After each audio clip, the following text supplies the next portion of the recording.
Bienvenue sur la saison 3 de Dose d'Inspi, le podcast qui te ressource et t'inspire sur les métiers d'aujourd'hui.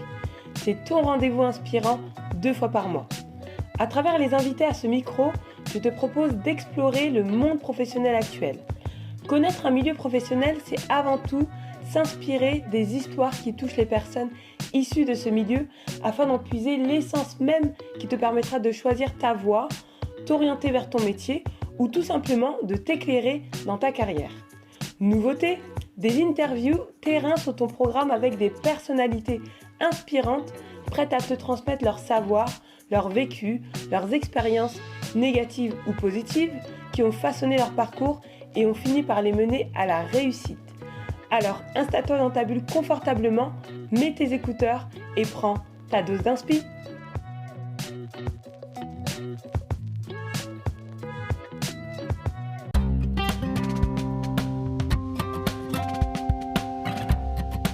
Salut Rosanna. Salut Nadine. Comment ça va? Je vais bien et toi? Bah oui, ça va. Bienvenue sur Dose d'Inspi. Merci pour l'invitation. Je suis honorée. Bah avec plaisir. J'ai envie de dire on y est. C'est un plaisir aussi de te recevoir.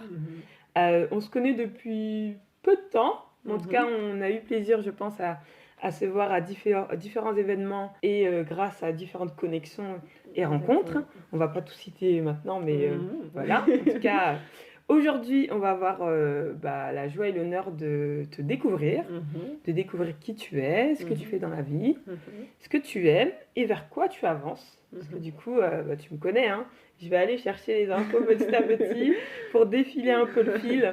Mais voilà, on est ensemble, on est sur Dose d'Inspi, tout va bien se passer. Tout va bien se passer, je suis certaine. Bon, je vais démarrer par ma première question et j'aime bien démarrer comme ça.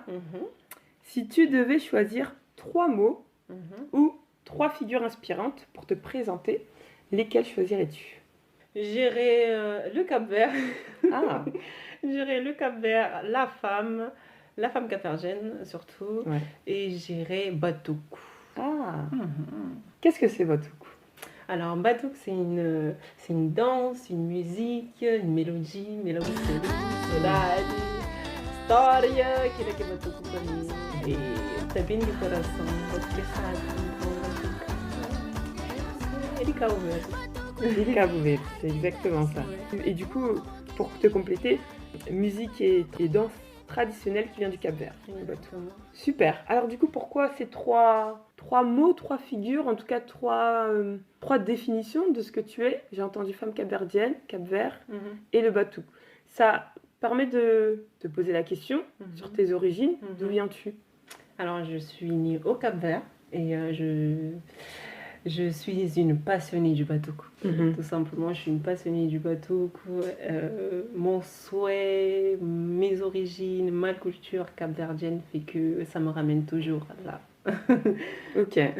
Donc, ça te ramène à là, ça te ramène à tes origines, à tes racines. Et on sent que tu en as besoin. En tout cas, on sent que ça vit en toi. Exactement. Et pour moi... En soi, l'Afrique, c'est la femme pour moi. Donc, la femme elle représente énormément de choses. Ok. Tu t'es présentée tout à l'heure, Rosanna. Que signifie le prénom Rosanna? Rosanna, c'est une rose.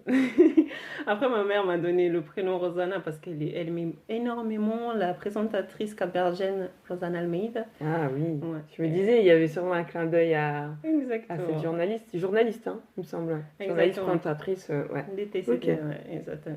Ok. Tu nous as parlé très vite du Cap-Vert en te présentant. Justement, quel rapport entretiens-tu avec le Cap-Vert et pourquoi ce lien? Tout simplement parce que... Non, je dirais pas parce que je suis née là-bas. Mais je suis née là-bas. Oui. C'est chez moi. C'est chez moi. Moi, je dis tout le temps, sans vouloir à mes parents, hein, on m'a ramenée. Je suis pas venue, on m'a ramenée. T'as arraché de là-bas pour t'amener ici. Voilà, on m'a ramenée. J'avais 13 ans, on m'a ramenée. Mais mon souhait a toujours été repartir. Ouais. Donc, tu as dit que tu es arrivée ici à 13 ans. Comment s'est passée justement cette intégration? Est-ce que tu avais le mal du pays? Est-ce que tu l'as toujours? Ou est-ce qu'aujourd'hui tu te considères comme citoyenne française, mais avec justement cet attachement fort au Cap-Vert? Comment ça s'est passé pour toi, cette évolution? c'est un gros mot, c'est juste que je me considère comme une citoyenne française. Je pense que je suis immigrante. Immigrante, on dit immigrant, c'est ça? Ouais. Immigrant qui est venu du Cap-Vert et qui compte repartir dans son pays. Oui. Je suis venue ici en France pour apprendre, pour étudier et repartir au Cap-Vert. Ok. Oui, tu vois vraiment comme finalement une terre d'accueil pour te permettre de vivre avec ta famille déjà, parce que je pense que ta famille a voulu que tu les rejoignes ici pour que vous soyez tous ensemble, et te former, et apprendre, et rencontrer des gens qui peut-être te permettront aussi de faire d'autres choses là-bas. Ok, donc tu le vois vraiment comme un passage, finalement, ici. Je le vois comme un passage, et le fait d'être venue ici en France, je suis très reconnaissante envers la France, parce que c'est un pays où on a l'occasion d'apprendre énormément de choses, on a énormément de formations, on a l'école, franchement, je dirais par rapport à certains pays, c'est donné. Donc on a cette opportunité de faire ça ici en France, donc vraiment merci la France. Oui, ça tu le reconnais. Je le reconnais. Tu le reconnais dans tous les cas. Ok, super. Peux-tu revenir sur justement cette petite fille de 13 ans qui arrive ici, qui, alors tu me l'as dit, fait son parcours école. Est-ce que tu te souviens de moments clés qui ont permis à Rosanna de devenir ce qu'elle est aujourd'hui? Comment tu t'es façonnée, si je peux me permettre d'utiliser ce terme? Exactement. Alors moi, au Cap-Vert, pour revenir un peu sur le Cap-Vert, je me rappelle quand je suis venue du Cap-Vert, ma grand-mère m'a dit « Rosanne, boys touro, t'en as bien ». Tu vois, j'ai eu mon bisou sur la joue et je suis revenue, je suis repartie. Juste la petite et revient.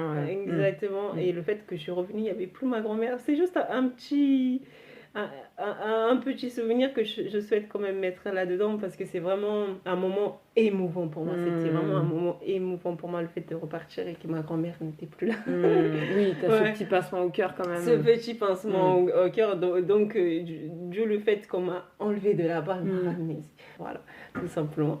Après, on va revenir sur la petite fille de 13 ans qui est venue ici en France. Je suis venue, j'ai appris le français en FLE. C'est une classe avec des Portugais mélangés avec des Sénégalais, Cap-Verdiens, tout un mélange. Et oui, tout. Donc, vraiment que des non francophones, mais qui du coup apprenaient la langue. Exactement. J'ai fait 1 an là-bas en FLE. Après, on m'a mis directement en 4e. C'était collège. Après, je suis partie au lycée. J'ai eu mon bac accueil, relations et usagers. Pourquoi j'ai fait accueil, relations et usagers? Parce que j'étais quelqu'un d'introverti. Introverti, et j'ai ce truc dans ma tête de toujours me dire, en fait, il faut aller contre ce que tu ressens, dans le sens où j'ai jamais voulu être timide, j'ai jamais voulu... c'était le truc de la langue qui faisait que... Voilà, j'avais du mal à m'exprimer, j'étais timide, je restais beaucoup dans mon coin. Et en plus, j'avais un peu ce manque de confiance en moi, parce que j'étais assez mince et grande.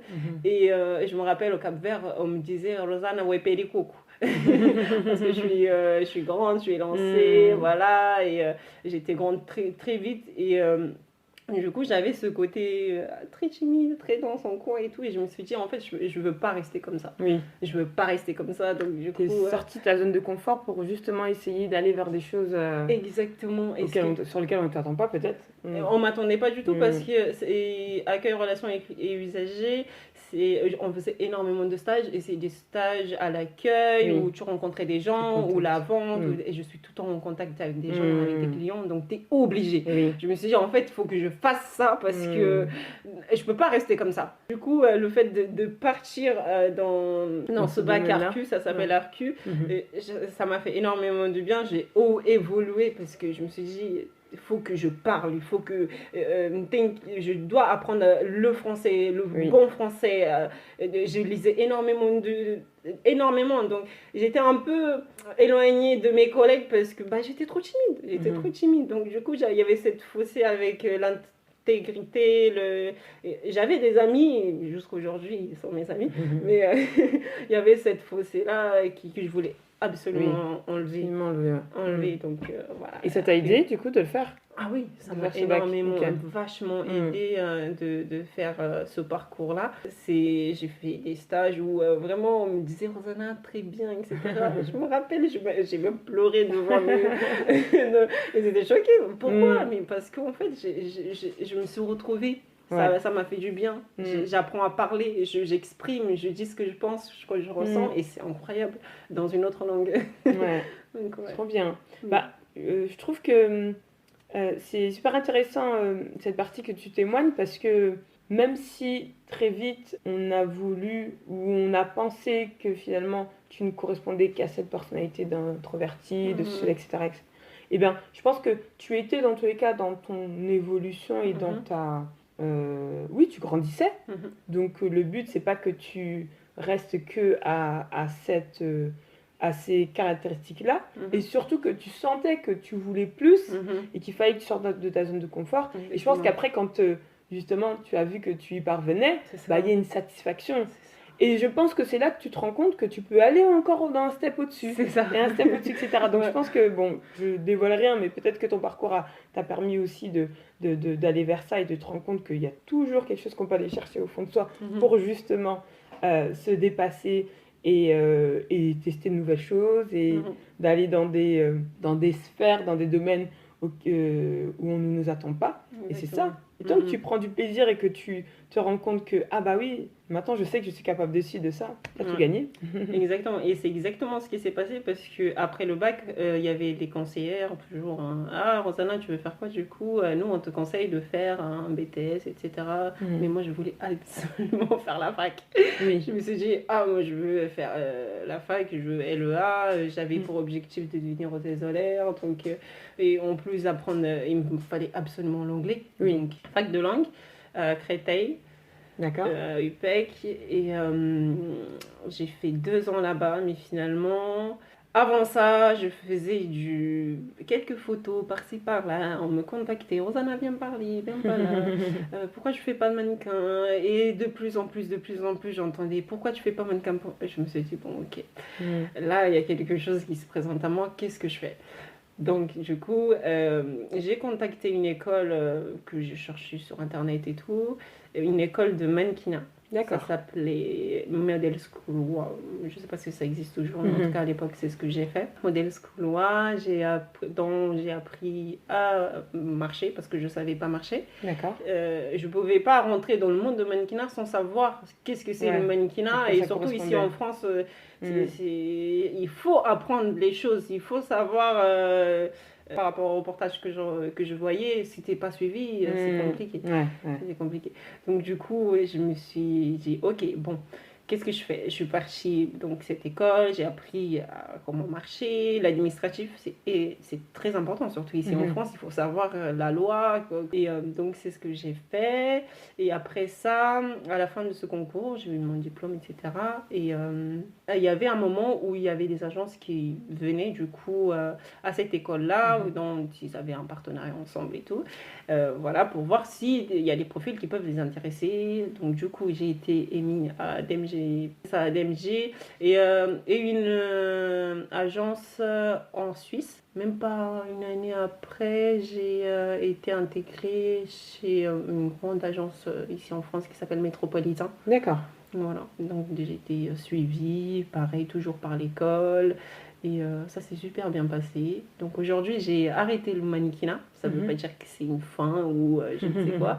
Mais en tout cas, aujourd'hui, 2024, j'ai mis un point à ça, mais ça peut être une virgule par la suite. Alors, quand tu démarres justement tes débuts dans le mannequinat en tant que modèle, là, on était autour de 2022 par là, c'est ça? Oui, c'est ça.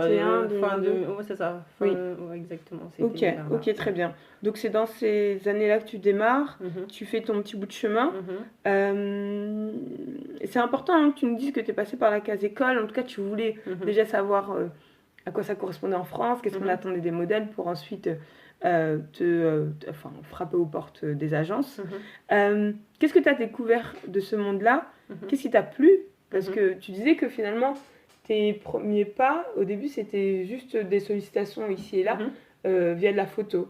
Mais après, quand tu as un vrai contrat de travail, comment ça se passe? Et qu'est-ce que tu as le droit de demander ou tu as le droit de refuser? Exactement. Alors, pour reprendre un peu le point final de l'école, j'ai fait du coup les 2 années et du coup j'ai été intéressée par le mannequinat. J'ai fait le parcours mannequinat et du coup j'ai voulu le faire concrètement. Donc, faire l'école et le mannequinat, c'était pas possible, il fallait faire un choix. Donc, je me suis dirigée vers le mannequinat. Sans regret aucune, juste dans le fond, l'école me plaisait, mais il y avait des choses qui faisaient que je me suis plus retrouvée là-dedans. C'était très littéraire. Je voulais apprendre l'anglais. Il fallait que écrire. Moi, je connais rien de l'anglais. J'ai appris que le français. Tu me dis d'écrire ou être dans un amphithéâtre et suivre un cours entièrement en anglais, c'était pas possible pour moi. Donc, ça allait pas. Ça allait pas. Donc, du coup, je me suis dit bon, je vais reprendre l'école. Je vais prendre un BTS tourisme. Pourquoi pas? C'est pas grave, même si je pense pas que pour moi c'était pas une perte, pour moi c'était juste ça m'a pas plu, je vais faire autre chose. Tu rebondis et tu vas vers autre chose. Je vais vers autre chose, mais pendant ce temps-là ça s'est pas fait parce qu'à ce moment-là il y avait plus d'école qui prenaient à ce moment-là, donc je me suis dit pas grave, je faisais du mannequinat. Donc voilà. Après j'ai touché à l'argent très tôt, donc ça c'est pas bon. Alors l'émission du mannequinat, comment ça se passe? Il faut savoir qu'on est dirigé du coup par une agence. C'est eux qui ils nous suivent. Moi j'avais une agence mère, c'était l'école Model School. J'avais un agent qui s'appelait Anaïs. Elle m'a suivi. Alors elle m'a envoyé des missions. D'accord. Après, c'est j'accepte ou j'accepte pas. Je peux consulter mon agent, je vois comment ça se passe, etc. Et si la mission me plaît et que pour elle c'est intéressant, je le fais. Et ça se passait principalement comme ça. Il faut savoir qu'il n'y a pas... Dans le mannequinat, on a quelques missions. C'est par saison, je dirais. D'accord, ok. C'est par saison. C'est pas 9h-17h tous les jours. Pas du tout. Pas du tout, oui. C'est vraiment pour donner... Exactement. Faire le rapport entre un travail, on va dire, classique, quotidien, et là, ce que tu nous dis. Les missions de mannequinat, alors, dans une semaine, moi, je vais avoir lundi, mardi, je fais rien du tout. Vraiment, je suis libre. Et mercredi, il peut y avoir une mission où ils vont m'envoyer toute la semaine, tu vas faire des castings. Et si tu es prise dans tel casting, tu vas faire, ou sinon ils vont t'envoyer des jobs directs. D'accord, ok. Mais moi, la plupart du temps, c'est des jobs directs. Ok. Et c'est ça qui t'a permis de pouvoir le combiner avec finalement le BTS tourisme, dont tu parlais tout à l'heure, ou pas du tout, parce que du coup, non, j'ai pas repris le BTS. Je suis restée dans le mannequinat, mais moi, je me suis dit, c'est pas grave. En fait, moi, le BTS tourisme, je l'ai toujours en tête. En fait, je peux avoir 40 ans et toujours faire mon BTS tourisme. En fait, je me suis jamais imposé des choses. Je me suis jamais, non, mais j'ai 40 ans, je peux pas faire BTS. Pas du tout. Demain, si j'ai envie de faire BTS, c'est juste que j'ai des priorités. Il y a des priorités qui passent avant et je les fais. Si demain, j'ai des enfants ou quoi et que j'ai envie de prendre BTS, je prends BTS. Mais il y a beaucoup de choses qui s'est présentées à moi. Donc, je me suis dit, bon, ça peut attendre, c'est pas grave. J'ai mes diplômes, je peux toujours postuler, je peux faire toujours à distance.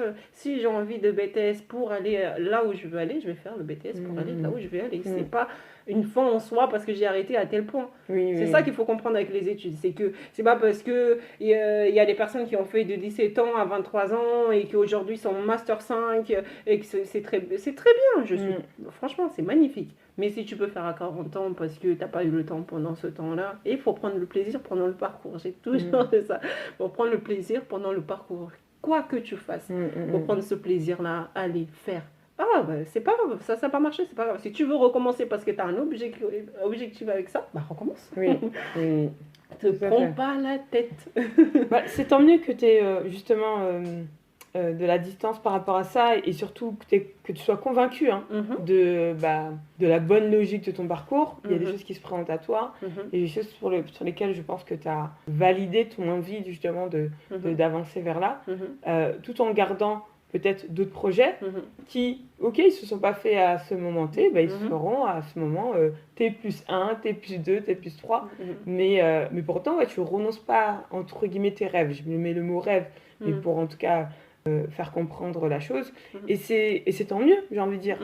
Une chose qui ne se réalise pas tout de suite, tu ne te dis pas « Ah, c'est perdu ». Non. C'est ce que je comprends Non. de ta philosophie de vie. Pas du tout, pas du tout. Et pour moi, même tout métier a un mérite. Ça veut dire que quoi que tu fasses, à partir du moment où tu sais ce que tu veux, en fait, à partir du moment où il y a de la valeur, comme je te disais tout à l'heure à tes yeux, c'est que c'est ça en fait. Tu t'en fous en fait que la société t'impose ça ou ça ou ça. Non, c'est ton choix, c'est ce que te fait vibrer, c'est ça en fait. Et moi, je me suis jamais arrêtée au fond. Moi, même quand j'étais au lycée, j'accompagnais ma mère. Je faisais du ménage avec ma mère. J'ai aidé ma mère. Le ménage, c'est un métier. Le ménage. Si ces femmes-là aujourd'hui m'écoutent, et c'est pas grave, faites du ménage. Mais si vous voulez faire autre chose, cuisinière, aussi, donnez-vous la possibilité de le faire. Exactement. Vous avez. En plus, moi je dis le ménage c'est trop bien parce que tu te lèves, tu fais de 4h à peut-être tu te lèves à 4h, tu commences la plupart du temps c'est 6h. Tu fais 6h, 13h. C'est pas grave, l'après-midi, tu as tout ton temps. La plupart, c'est ça. Oui, c'est une autre configuration, en tout cas, au niveau du temps de travail et de comment c'est agencé sur la journée. Mais oui, ça a ses avantages. Exactement. Donc, vous avez le temps, l'après-midi ou... Et si vous voulez faire des formations, il y a plein de formations. Aujourd'hui, on a de la chance d'être en France et d'avoir cette possibilité où il y a énormément d'entrepreneurs qui entreprennent, qui donnent des cours. Mais faites des cours. Vous voulez prendre à faire des gâteaux pour les mariages? Apprenez, prenez ce temps-là, allez apprendre, gagnez de l'argent, mais mettez dans quelque chose qui va vous apprendre et qui demain, tu n'as même pas besoin de parler en français bien carré et tout. Non, à partir du moment où tes mains savent faire quelque chose, bah vas-y, fais-le, apprends et sois entrepreneur dans ce que tu aimes faire. Après, si tu n'as pas forcément de hobby ou quoi que ce soit et que toi, femme, en tant que mère, tes enfants, c'est la priorité. Et c'est aussi un métier d'être mère. C'est un métier d'être mère. C'est un travail à temps plein, comme on dit. C'est un travail à temps plein. Et la plupart de ces femmes-là, c'est des femmes qui font être mère, s'occupent de leur mari, qui font d'autres boulots, qui apprennent. Ne vous limitez pas à un métier qu'on dit sous-métier. Ouais. Ne pas en tout cas se laisser déjà se laisser dévaloriser par rapport à ça, ou en tout cas au fait d'occuper tel ou tel métier. Et oui, le message que tu passes, il est très clair et très inspirant. C'est voilà, de s'ouvrir à toutes les possibilités, parce qu'en France, voilà, on a la chance de pouvoir faire plein de choses. Je reviens sur ton entrée justement dans ce milieu. Quel regard portes-tu aujourd'hui sur le monde de la mode? Alors, mon regard, j'ai toujours aimé la mode, j'ai toujours aimé être élégante, être féminine. Aussi, j'ai mon côté sportif. J'aime être garçon, j'aime m'habiller en jogging, j'adore ça. Faut que je revienne quand même sur le point du sport parce que je suis une passionnée de sport aussi. J'adore le sport. Je cours presque tous les week-ends. Je me lève tous les jours à 5h30 du matin. Je fais ma petite méditation, ma petite prière et je vais à la salle à 6h du matin. Ça me fait du bien. C'est ce qui me fait vibrer moi personnellement. Et j'ai toujours voulu faire quelque chose dans le sport. Donc, il faut savoir que j'ai créé une marque super. Une marque de vêtements sportifs. C'est quoi le nom? OFA. Okay. OFA parce que, en fait, j'ai fait un petit hommage à ma mère. Et encore bien. Un petit hommage. On n'a pas besoin d'attendre qu'il décède pour faire des hommages. C'est très bien. Voilà, j'ai fait une marque de vêtements qui s'appelle OFA. OFA, pourquoi? Parce qu'en fait, j'appelle ma mère OFA. Nous, les Cap-Verdiens, Fighting. Elle s'appelle Fighting, ma mère. Et en fait, tout le temps, je l'appelle OFA. Il faut savoir qu'avec ma mère, on est très taquine. Ça veut dire que je vais vraiment lui parler comme si c'était ma copine. Ma mère, elle est jeune. Et je trouve que ma mère, déjà, c'est une battante. On est 6. Elle s'est occupée de nous. Au Cap-Vert, déjà. Oui. Au Cap-Vert déjà, c'était une rabidante, c'était une entrepreneuse. Ouais, c'était une entrepreneuse et il faut savoir qu'il y a énormément de femmes au Cap-Vert qui sont entrepreneuses et ils savent même pas qu'elles sont entrepreneuses. C'est un truc de ouf. Oui, ça peut être la vendeuse sur les marchés, ça peut être sur d'autres choses où tout de suite elles sont dans la négociation et essayer de pouvoir gagner leur pain tous les jours. Mais oui, il y en a beaucoup en effet. Exactement. Donc ma mère, elle vendait parce que nous, on avait des hortes, comment on appelle ça ici? Des terrains, des champs, des champs, on avait 5 champs. Et du coup, en fait, moi, je me rappelle, j'ai des anecdotes par rapport à ça. C'est-à-dire que ma mère nous donnait chacun une partie de champs pour cultiver, en fait. Notre simia. T'es en train de challenger mon français, c'est ça. Traduction comment vous semez voilà, notre simia, notre monda, elle nous donnait chacun une partie. Ça veut dire que nous, elle nous envoyait, là, ça s'appelle le fondon, on cultivait le champ et après, on rentrait à la maison. Et on partait à l'école. Les graines que vous avez semées, dès que ça a poussé et que ça a pu donner du maïs ou autre chose, ou plein d'autres condiments, et du coup, c'est vous-même qui allez les enlever, on va le dire comme ça. Et ensuite, vous vous occupez d'aller les vendre au marché, c'est ça Et ma mère s'occupait de le vendre au marché. Exactement. Voilà. Vous faisiez partie en fait finalement de l'équipe et de l'entreprise qui avait en fait, on a toujours fait entre nous. En fait, c'est ça qui est la beauté du Cap-Vert, c'est qu'en fait chaque famille fait tout. En fait, on plantait, on récoltait et on vendait, on faisait tout. Oui, c'est bien, il y avait toute une chaîne. C'est vrai qu'elle vous mangeait ce qu'on plantait. Vous plantiez. C'est vrai qu'elle vous a tout de suite mis finalement mis au fait de comment il fallait pour justement cultiver la terre, vivre et comment s'en sortir. Donc tout de suite, elle vous a embarqué dans ce rôle-là alors qu'elle aurait pu vous laisser à la maison à jouer. Mais non, elle vous embarquait dans ça. Mais en même temps, vous avez pu apprendre parce que plein de connaissances que tu as pu acquérir au niveau de l'agriculture. Et c'est plein de choses qui t'ont donné envie peut-être d'encore plus t'intéresser à ça. Donc c'est super top. Exactement. Franchement, moi, mon projet ultime, c'est vraiment l'agriculture au Cap-Vert. Il y a tout à faire. Donc moi, franchement, aujourd'hui, si quelqu'un m'entend et qui veut faire un projet sur l'agriculture, appelez-moi. Contactez-moi.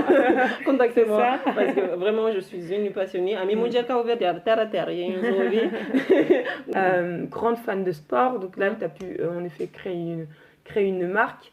Donc finalement, la création de cette marque, c'est beaucoup lié à ton intérêt que tu portes à la mode et au fait que tu voulais peut-être...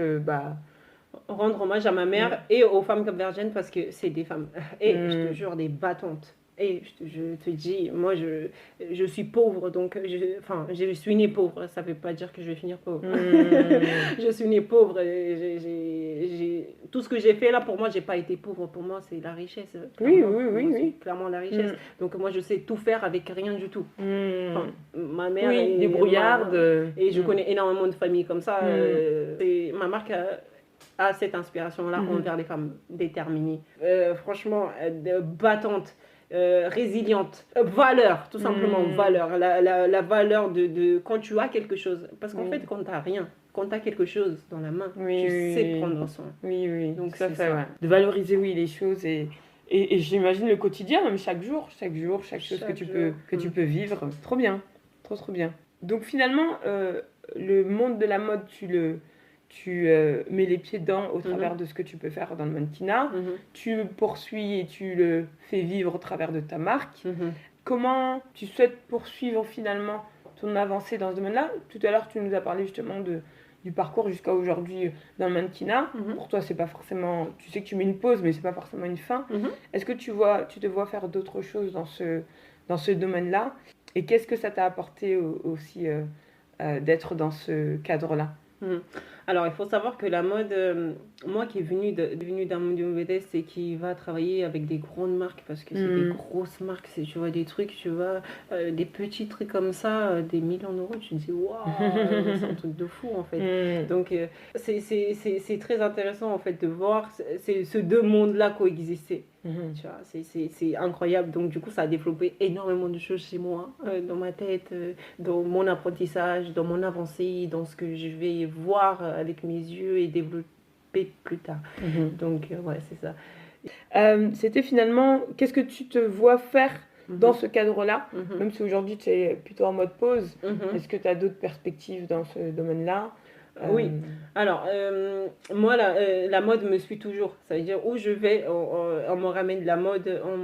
Je ne dirais pas que j'ai quelque chose de concret dans la mode aujourd'hui que je peux présenter, à part ma marque que je souhaite développer. C'est pas une marque finie, c'est une marque en développement. Donc, c'est à venir.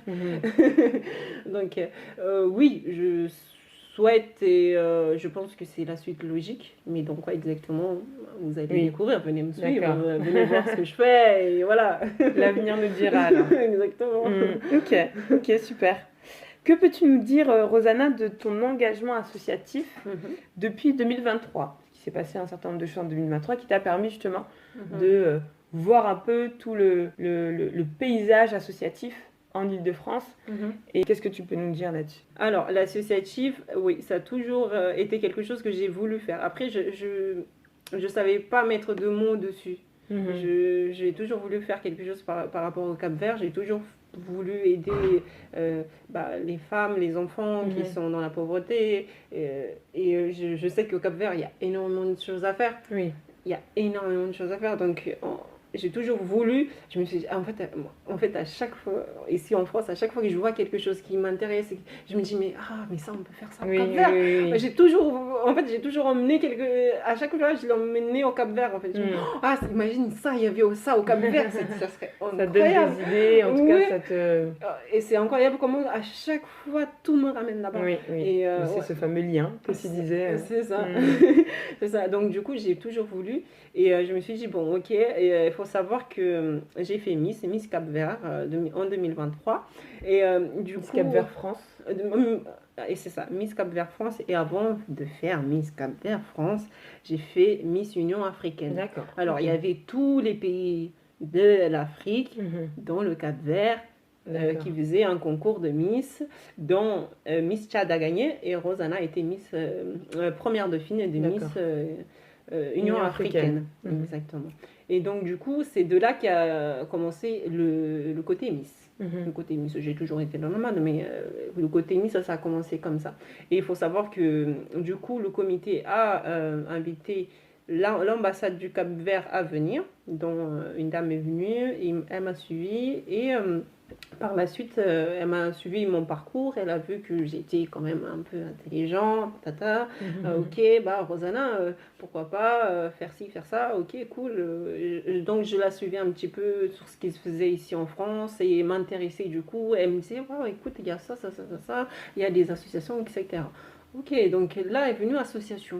Ok, donc je me commençais à me renseigner, qu'est-ce qu'ils faisaient. Donc je commençais à suivre des pages et tout, etc. Nostalgie, elle est Cabo Verde. Nostalgie, directement, moi, ça me parle. Nostalgie, nostalgie a une signification énorme pour moi. Nostalgie, soda, elle est Cabo Verde. Direct.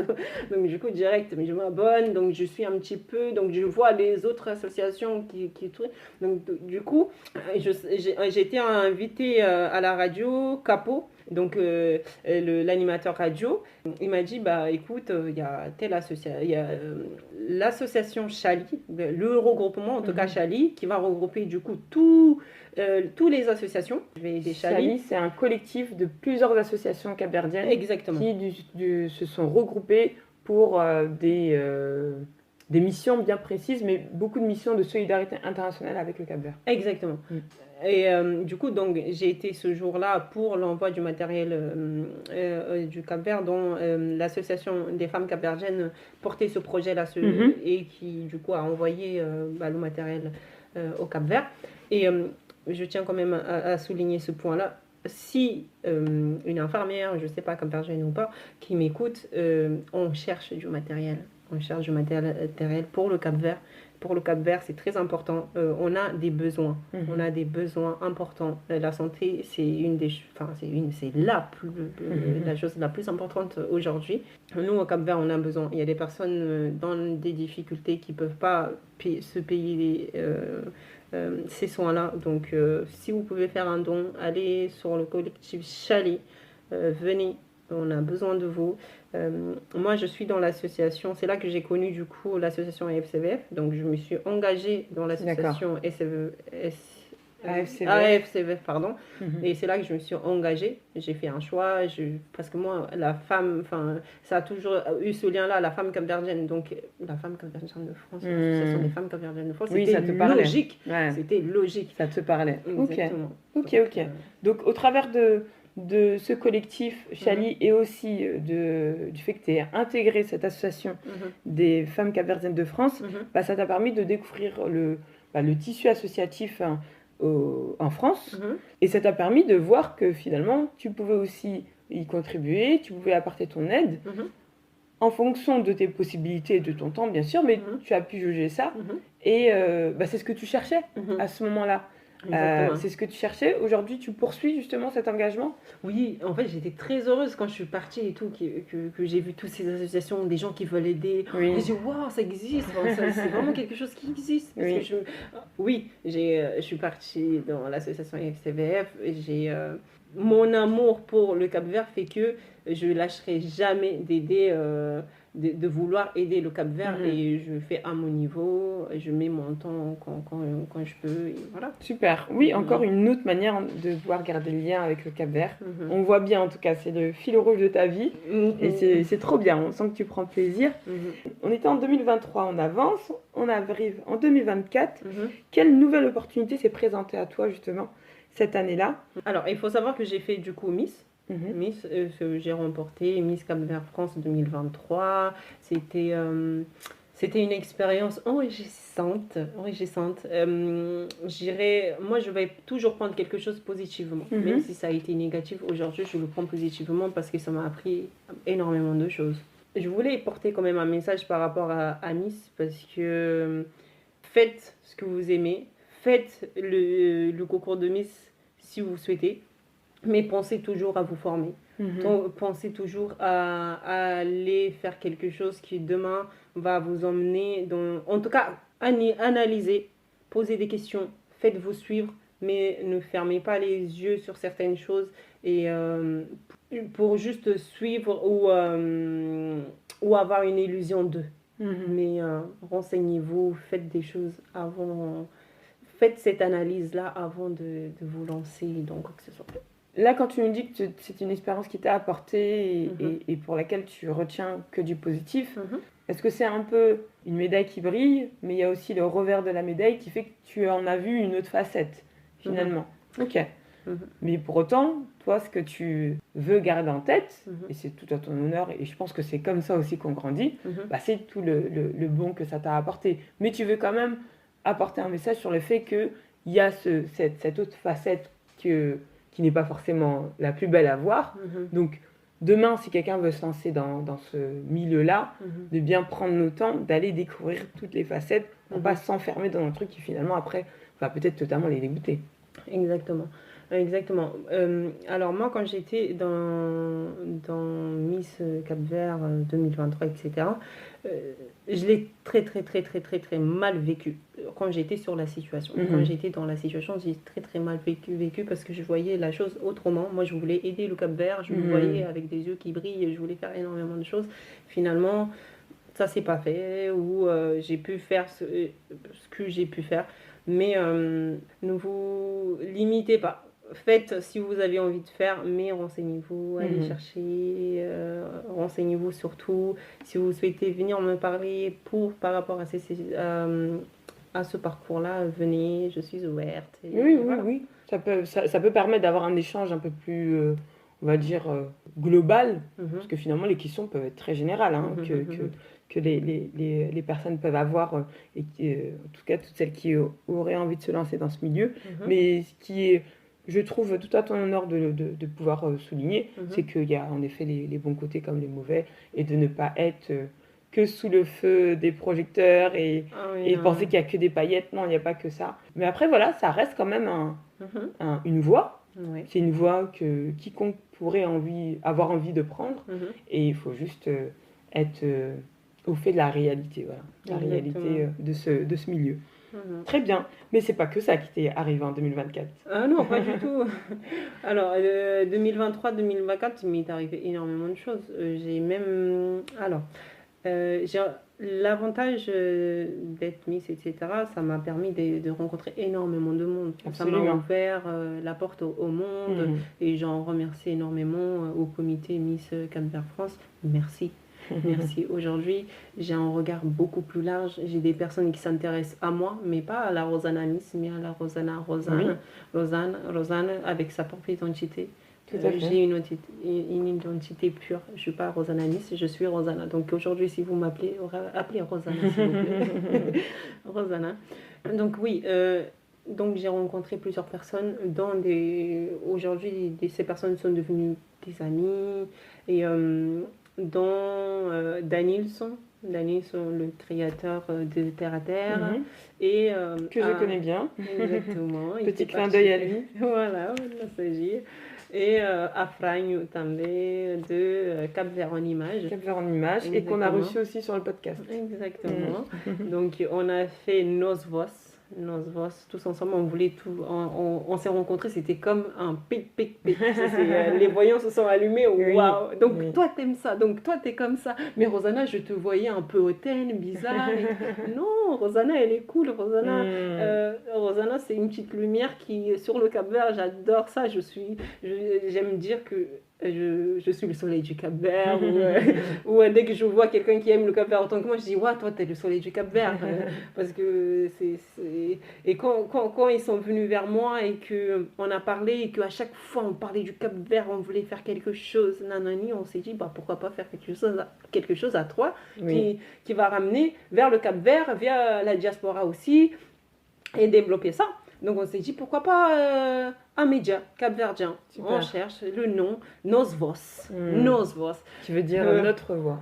Exactement, qui veut dire notre voix. Et Afragne a dit mais il nous faut un slogan, on a chargé plein de choses et tout. Moi je cherche de mon côté, lui il cherche de mon côté, Dani Santamé. Et après on s'est dit Afragne pas moi des beaux voix et nos voix.